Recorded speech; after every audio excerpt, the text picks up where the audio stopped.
Graça e paz da parte do nosso Deus, aquele que era, que há e que há de vir para nos buscar. Motivo de alegria poder compartilhar um pouco da palavra de Deus, de algo que Deus tem colocado aos nossos corações, e nós temos estudado sobre esse tema nas últimas semanas. E Deus tem, a cada vez, a cada leitura, a cada meditação, reflexão, a cada trabalho realizado de pesquisa desse texto, o Senhor tem colocado no meu coração algumas verdades, algumas revelações da parte da palavra de Deus direto ao meu coração. E eu gostaria de compartilhar essa mensagem, um texto que é bem conhecido de nós cristãos, aqueles que têm hábito de ler a palavra de Deus.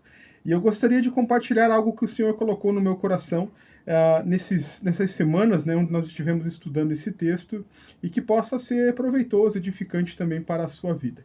O texto está no Evangelho de Marcos, capítulo 5, versículo 1 ao 20. Evangelho de Marcos, capítulo 1, do 1 ao 20, eu vou ler o texto na íntegra. Na versão que eu estou lendo aqui é a versão King James. O texto fala assim, a palavra de Deus. Capítulo 5, versículo 1. E eles chegaram ao outro lado do mar, a terra dos Gadarenos, e saindo ele do barco, imediatamente veio ao encontro dos sepulcros um homem com um espírito imundo, o qual tinha sua morada nos sepulcros, e nenhum homem podia prendê-lo, não com correntes, porque, tendo sido muitas vezes preso com grilhões e correntes, e as correntes foram arrancadas em pedaços e os grilhões quebrados em partes, e nenhum homem podia amansá-lo. E sempre, noite e dia, ele estava nos montes e nos sepulcros, gritando e cortando-se com pedras, mas quando se viu Jesus ao longe, correu e adorou-o. Versículo 7. E clamando em grande voz, disse: Que tenho eu contigo, Jesus, Filho do Deus Altíssimo? Conjuro-te porque Deus não me atormentes. Pois ele dizia: Sai deste homem, espírito imundo. E ele perguntando-lhe: Qual é o teu nome? Ele respondeu, dizendo: Meu nome é Legião, porque somos muitos. E pedia-lhe muito que não os enviasse para fora daquela terra. Ora, estava ali perto dos montes uma grande manada de porcos, se alimentando. E todos os demônios lhe pediram, dizendo: Manda-nos para aqueles porcos, para que possamos entrar neles. E imediatamente Jesus lhe deu permissão. E os espíritos imundos saíram e entraram nos porcos. E a manada desceu violentamente pelo declive para o mar. Eram cerca de 2.000. E eles se afogaram no mar. E os que apacentavam os porcos fugiam e anunciaram nas cidades e nos campos. Eles saíram para ver o que lhe havia acontecido. E eles foram até Jesus e viram aquele que fora possuído pelo demônio, e tivera a legião assentado, vestido e em perfeito juízo. E eles ficaram com medo. E os que tinham visto isso contaram-lhes o que acontecera ao possuído pelo demônio, e também acerca dos porcos. E eles começaram a suplicar-lhe para que saísse das suas regiões. E entrando ele no barco, suplicava-lhe o que fora possuído pelo demônio, para que pudesse estar com ele. Versículo 19. Todavia Jesus não permitiu, mas disse-lhe: Vai para casa, para os teus amigos, e anuncia-lhes quão grandes coisas o Senhor te fez, e como teve compaixão de ti. E ele partiu e começou a divulgar em Decápolis quão grandes coisas Jesus lhe fizera, e todos os homens se maravilharam. O contexto aqui dessa narrativa bíblica fala que Jesus ele estava agora então com os seus discípulos, com os apóstolos, e ele chega a uma região chamada ali Gadareia, e onde ele desce com o barco. E quando ele desce de um barco, vem um homem, uma situação terrível, né? Como a Bíblia nos mostra, e nos outros evangelhos também vai contar isso. Esse homem ele está possuído de demônios, e a situação era tão terrível que as correntes não conseguiam suportar esse homem. Os cárceres, as prisões não conseguiam conter tamanha violência que ele estava. Ele quebrava as correntes, quebrava as grades, e ali então ele estava vivendo num sepulcro, ou seja, num cemitério. E aí então, de repente, quando Jesus ele está chegando ali naquela praia com os seus discípulos, ele desce do barco, vem esse homem ao encontro de Jesus, e ele conhece ali então Jesus e o adora, a palavra de Deus diz isso para nós. E então, de imediato, Jesus, quando tem esse encontro com essa pessoa, com esse homem, ele então possuído de demônios, conforme a Bíblia relata, Jesus ele liberta este homem desse cativeiro, desta situação terrível que ele estava, de possessão demoníaca, de vivendo no sepulcro, no cemitério, de vivendo ali um medo, algo terrível. Nesse encontro, esse homem é liberto por Jesus. E aí, algumas coisas nos chamam a atenção neste texto. Além deles ser libertos, os demônios, quando eles veem que Jesus está chegando, eles ficam com medo e eles sabem que eles não vão poder mais possuir esse homem porque chegou esse encontro de Jesus. E quando Jesus então encontra esse homem, os demônios suplicam para que saíssem daquele homem e fossem então a uma manada de porcos. E os demônios saem desses porcos, desse homem, e vai então para esses porcos, e eles se jogam então esses porcos num precipício. E cerca de 2.000 porcos são mortos agora, porque se jogaram no mar, se jogaram nesse precipício, dando ali então prejuízo a esses criadores de porcos, vendedores de porcos. E depois dessa conversão, desse encontro magnífico desse homem com Jesus, ele pede e suplica para Jesus para que Jesus pudesse levá-lo junto à sua missão. E Jesus não deixa ele embarcar junto no barco, e ele dá uma missão, ele fala, vá aos seus amigos, vá à sua família, vá ao lugar onde você mora ou morava, e anuncia para as pessoas o que eu fiz para a sua vida. Vai de testemunho da sua libertação. E a Bíblia nos conta que as pessoas ficaram maravilhadas com essa situação. Então, 3 situações me deixam impactados com esse texto. Eu gostaria de compartilhar com vocês esses 3 pontos, essas 3 situações. A primeira é a questão de o homem estar livre. Entendendo que Jesus ele veio para libertar. Uma das prerrogativas da vinda do Mestre é nos trazer essa liberdade. Entenda que antes, nas nossas vidas, nós éramos escravos do pecado, nós tínhamos ali uma grande dívida a ser paga, nós éramos muitas vezes escravizados por coisas, por vícios, por situações pecaminosas, por prazeres não controlados, por uma mente não alterada e por desejos, às vezes, que nos levam ali a pecar, a uma vida de horrores. Talvez a gente não chegue como esse homem a ficar possuído dessa maneira, mas em algum momento a gente teve que se encontrar com Jesus para ser libertos. Todos nós nascemos com o pecado original, todos nós temos que reconhecer a Jesus como o único e suficiente Salvador das nossas vidas, e isso nos leva a entender que todos nós, sem exceção, precisamos de libertação. Precisamos dessa libertação para que nós possamos então ser salvos pelo Jesus. E eu acho muito interessante esse texto que fala que Jesus o encontrou. E Jesus, quando tem esse encontro com esse homem, houve então essa libertação. E eu entendo que todas as vezes que nós nos encontramos com Jesus, há essa libertação. Nós somos libertos dos nossos pecados, dos nossos desejos incontidos, da nossa pecaminosidade para viver uma vida santa e reta ao Senhor. E isso só é possível, nós sabemos, através do Espírito Santo. Mas esse processo de libertação, de limpeza, de purificação, de justificação, acontece quando nós reconhecemos o nosso único e suficiente Salvador como o nosso Deus. Aí nós nos convertemos e temos um encontro com Ele. Justificação, regeneração e adoção, coisa que a nossa doutrina wesleyana chama como obra da primeira graça. E essa obra da primeira graça só é possível quando nós temos um encontro real com Jesus. Observe que o texto fala que Jesus o encontrou. E todos nós temos que ter esse encontro com Jesus. Quando nós entendemos que nós precisamos de Jesus e nós encontramos com Ele, confessamos os nossos pecados, as nossas limitações, nos arrependemos dos nossos pecados, então nós somos livres, libertos. Romanos 3,23 fala que todos pecados e destituídos estão da glória de Deus, ou seja, todos nós precisamos ser libertos. A gente olha a situação desse homem, que nós chamamos de o endemoniado gadareno, e nós ficamos ali muitas vezes perplexos pela situação que esse homem se encontra, e nós falamos, nossa, ele precisa de libertação. Mas nós temos que entender que nós também precisamos ser libertos em algum momento das nossas vidas. E nós somos libertos quando realmente nós temos esse encontro com Jesus. Assim como esse homem se encontrou com Jesus e foi liberto, nós também temos que ter esse encontro para sermos libertos, se ainda não fomos.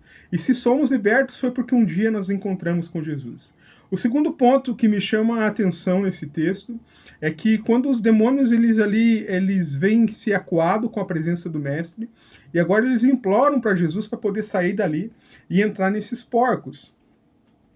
E tem um comentário muito interessante da Bíblia Reformada, que ela fala o seguinte, que Jesus ele também autoriza essa saída dos demônios do homem para os porcos, porque entenda a situação, do povo ali que vive ali e do povo judeu, aonde não poderia se alimentar das carnes de porco, onde era contra, onde ali esse comércio que estava acontecendo ia contra os princípios cristãos daquele povo, ou daquela situação, ou para o povo judaico. O porco é um animal imundo considerado pela lei. E os judeus eles têm que seguir isso. Então esse comércio de porcos ali já era algo que não deveria estar acontecendo. E aí acontece o seguinte, uma prática pecaminosa do comércio também acontecendo ali. E Jesus então ele deixa esses demônios ir para os porcos e aí dá um prejuízo para os comerciantes. E ali, como nós entendemos, o comércio local acaba não gostando dessa situação. E a situação muda, e essa prática, então, que não era correta para o tempo dali dos porcos estarem junto com as pessoas ali envolvidos nisso, então ela é tirada desse meio. O que eu entendo e trago como lição para nós? Aonde Jesus entra, aonde Jesus chega, o cenário muda. Observe as nossas vidas, você que já teve uma experiência com Deus, quando você se converte, a situação em volta de você, ela vai ser alterada. Porque as práticas cometidas antes já não fazem mais sentido e você não vai fazer, eu não vou fazer. Então aquelas práticas, o sentido que estava ali vai ter que ser alterado porque Jesus chegou naquele local. Eu me lembro da minha conversão, quando eu ainda um menino, um garoto de 12 anos, conhece o Senhor Jesus Cristo. A minha família ainda era católica e tinha algumas imagens em casa. E eu, agora um convertido, cheio de Deus e curioso para experimentar as coisas do Pai, eu chego em casa e eu aprendo algumas coisas, ainda assim muito novo, do que é certo, do que é errado, do que são princípios, os valores bíblicos, e começo a aplicar isso na minha vida. Logo a minha família natural vai vendo, enxergando isso na minha vida, porque Jesus ele chegou, e quando ele chega na minha vida, ele tem que estar no ambiente que eu estou, que era a minha casa. E aí toda a minha família também se converte ao Senhor Jesus. O cenário muda, acabou as imagens, acabou as bebedeiras de final de semana, as festas que regadas a jogos, a bebidas, a cigarros, etc. Não tem mais, acabou. Por quê? Porque o ambiente mudou. E aonde Jesus muda, o ambiente tem que ser, onde Jesus chega, aonde Jesus tem um encontro com a pessoa, o ambiente ele tem que ser alterado. O cenário vai ser mudado. E assim como foi na minha vida, eu entendo que tem que ser assim na vida de todos aqueles que têm um encontro com Jesus. No meu trabalho, quando eu chego no meu trabalho, quando eu estou com a presença de Deus, o meu trabalho ele tem que refletir isso também. Ou ao redor do meu lado, eles têm que sentir a presença de Deus. Logo, a manifestação do Pai vai impedir o pecado, vai impedir a manifestação do mal, porque luz e trevas não combinam, não vão andar junto, não vai ficar no mesmo lugar. Então, se a presença de Jesus está comigo, o meu ambiente onde eu estou também vai ter que ser alterado. E eu observo nessa lição, nesse texto onde nós lemos, onde um homem tem um encontro com Jesus, e aí eu vejo que toda a situação à sua volta é alterada. O ambiente mudou porque uma pessoa teve um encontro com Jesus. Os comerciantes ficaram indignados, os criadores dos animais ali ficaram indignados, mas enfim, mudou a situação porque Jesus chegou na vida dessa pessoa. E Jesus chegando, o cenário tem que mudar. Eu quero dizer para você que aonde você está, se você teve um encontro com Jesus, a presença de Jesus ela vai estar com você. E o cenário à sua volta tem que ser alterado, deve ser alterado. As coisas ilícitas, más, aquilo que corrompem os princípios e valores errados, eles têm que ser mudados para algo certo, algo que agrade a Deus, porque você teve um encontro com Deus. E se você teve um encontro com Deus, Deus vai estar no ambiente que você está. E esse cenário tem que ser alterado para um ambiente de adoração, de comunhão e de presença do Pai. E como eu falei, a luz e as trevas não andam junto. Então, se você teve um encontro com Jesus, o lugar onde você vai estar também vai ser alterado, porque você vai carregar a presença do Mestre em sua vida. Foi assim na minha vida, eu tenho certeza que muitos que estão ouvindo aqui também vai ser assim. E aqueles que ainda não conheceram Jesus, ou talvez o ambiente não esteja agradável, é porque talvez precise ter um encontro real com o Pai, e esse encontro modificar a sua vida. E essa modificação da sua vida vai transformar o ambiente que está à sua volta. Em nome de Jesus. Terceiro ponto, Jesus liberta, salva e envia. Todos nós temos um chamado. entendido pelos estudiosos e teólogos, os estudantes da palavra de Deus, que o primeiro missionário enviado por Jesus é esse homem de Gadara. Ele é o primeiro homem a anunciar o evangelho de Jesus. Entenda que ele não era um dos apóstolos, ele não era um dos discípulos, ele era uma pessoa à margem da sociedade, marginalizado, possesso, as pessoas tinham medo dele, uma situação terrível, e com certeza práticas boas eles não faziam antes de conhecer Jesus para a situação que ele estava. Mas de repente ele tem um encontro com Jesus, e nesse encontro ele é liberto, ele é salvo, e após essa salvação ser alcançada pela vida dele, ele então agora quer estar perto do mestre, ele quer andar com o mestre, ele quer fazer parte desse grupo de discípulos e apóstolos. Mas Jesus chega e fala: não, você não vai junto comigo. Vá agora aos seus amigos, seus familiares, a região que você mora, e conta para eles o que eu fiz na sua vida. E a Bíblia diz que esse homem então vai para esses lugares, Decápolis e outros arredores, lugar onde Jesus não foi, lugar onde Jesus não pisou, lugar onde Jesus não se apresentou. E Jesus se fez conhecido, apresentado. O evangelho foi proclamado através de um homem que foi liberto, que era um homem chamado endemoniado gadareno. E agora então ele é um servo de Deus, um homem que foi curado e liberto. E ele vai proclamar então nessas cidades, nesses lugares, que Jesus o liberta. E as escrituras falam que as pessoas que ali viram a libertação, ouviram o testemunho desse homem e ficaram maravilhados. E eu tenho certeza que muitas pessoas ali creram em Jesus, vendo essa libertação, essa transformação de uma pessoa. O que eu trago para ensinamento é que todos nós que tivemos um encontro com Jesus, que fomos libertos, nós temos uma missão, um chamado de proclamar o evangelho de Jesus. Contar o testemunho nosso mesmo, que Jesus fez nas nossas vidas. Nós que éramos pecadores, não importa se você nasceu na igreja ou não, todos nós um dia tivemos que ter um encontro com Jesus, e os nossos pecados foram perdoados, e agora nós temos livre acesso a Jesus. E essa missão que Jesus nos dá, depois de nós termos esse encontro com Ele, de fomos libertos, salvos, é de proclamar a paz, de proclamar o evangelho de Jesus, de contar às pessoas que Jesus nos libertou e também quer fazer isso na vida delas. E foi assim que com esse homem o evangelho foi proclamado, e o primeiro missionário enviado pelo próprio Jesus. Jesus se fez anunciado na vida desse homem em lugares que ele não esteve. Olha que coisa maravilhosa.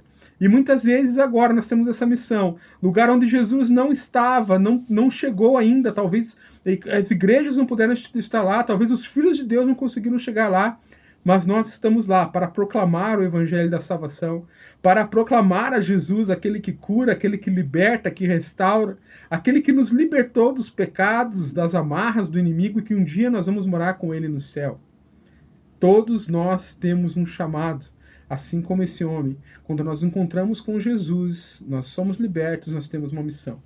E para concluir, eu gostaria de frisar novamente aquilo que nós compartilhamos nesses minutos. Todos nós precisamos ser libertos do pecado por Jesus. Todos precisamos ter um encontro com Jesus, sem exceção. Essa liberdade nós vamos conseguir quando nós temos um encontro real com Ele. Então, aquilo que nos escravizava vai cair por terra e nós vamos ser libertos por Ele, capacitados por Ele para viver uma vida santa. Se somos libertos e somos salvos, nosso ambiente de convívio tem que mudar. Se nós somos libertos realmente por Jesus, nosso ambiente de convívio ele tem que ser alterado, assim como foi desse homem. E por último, se somos libertos, nós temos que anunciar a Cristo e fazer Ele conhecido em nós. Assim como Ele nos curou, nos libertou, mudou o nosso ambiente. Outras pessoas precisam também alcançar essa graça. Que em nome de Jesus, todos nós que fomos libertos por Ele, possamos cumprir com esse chamado. E assim como o homem que era chamado demoniado gadareno, hoje ele pode ser chamado um homem segundo o Nazareno. E nós, como homens e mulheres nazarenos, possamos proclamar o evangelho de Jesus. Jesus continua libertando, Jesus continua abençoando, Jesus continua mudando ambientes, Jesus continua enviando missionários a proclamar o seu nome. Deus abençoe a todos.